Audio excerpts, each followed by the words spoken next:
If you're looking to apply for the Canada ETA for 2025, or if you're not sure you even need one and are looking for answers, then you're watching the right video. In this short video, you'll understand every requirement as well as our tips for an easy application process that we've compiled from helping travelers with thousands of applications. Let's start with who needs the Canada ETA. This travel authorization is required for all visa-exempt travelers, and this includes citizens from countries like the UK, Australia, Chile, and most EU countries. US citizens and US green card holders do not need an ETA to travel to Canada.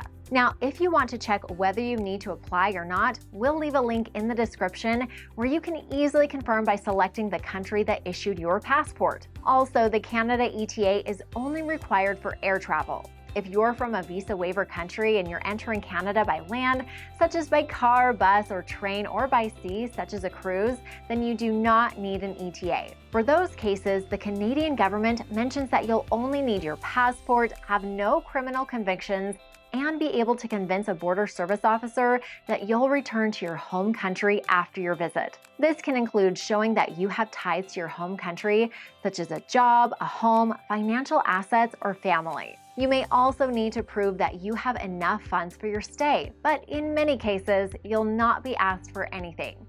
Now, let's talk about validity. Once your ETA is approved, it will be valid for up to 5 years or until your passport expires, whichever comes first. You can use it for multiple trips, with each stay lasting up to 6 months. As for the cost, the government fee for the Canada ETA is $7 Canadian, which is about $5 US. This fee is non-refundable, so if your ETA gets rejected, you won't get your money back. But don't worry, it's usually an easy and fast process. Let's go over how to apply. The application process is done entirely online, and most applications are approved within minutes, although in some cases it can take up to 72 hours. If your application takes longer and you're not getting updates, stay until the end of the video where we'll explain what to do in those cases. To apply, you'll need a valid passport with at least 6 months of validity from your intended departure date, an email address where your ETA approval will be sent, a valid credit or debit card to pay the $7 Canadian fee, a recent digital passport photo if requested, and basic travel details, including your flight information. Unlike traditional visas, the Canada ETA doesn't require uploading documents like proof of sufficient funds or an invitation letter.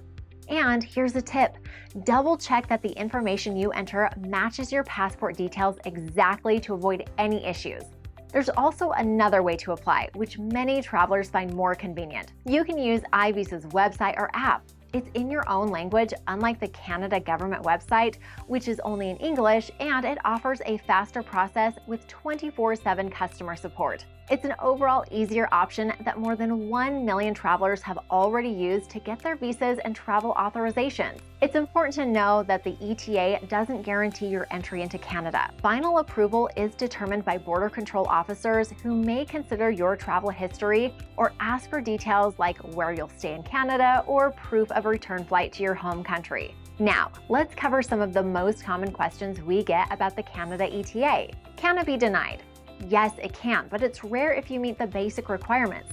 If your ETA is denied, you'll usually be given a reason, and you may have the option to apply for a regular Canada visitor visa. Common reasons for denial include incomplete or incorrect information on your application, a criminal background, or health-related concerns that could make your entry a security risk. Another common question is whether you can apply for an ETA if you've been denied entry to Canada before.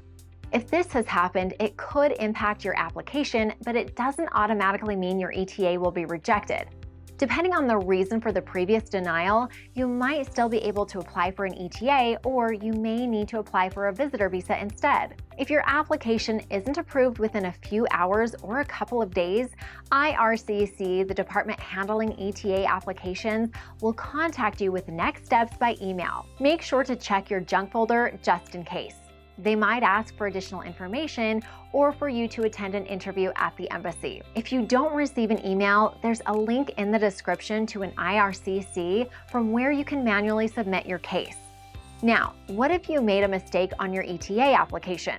then you'll likely need to reapply as the Canada ETA system doesn't allow you to edit existing applications. You'll need to correct the mistake and submit a new application. Be sure to double check your details before submitting to avoid any issues. If you're worried about errors, try using iVisa as they review your application for mistakes before submitting it to the government. That's all for today. Ready to start your Canada ETA application? Check out ivisatravel.com and get started today. And as always, don't forget to like, subscribe, and hit the notification bell for more travel tips and visa advice. Safe travels!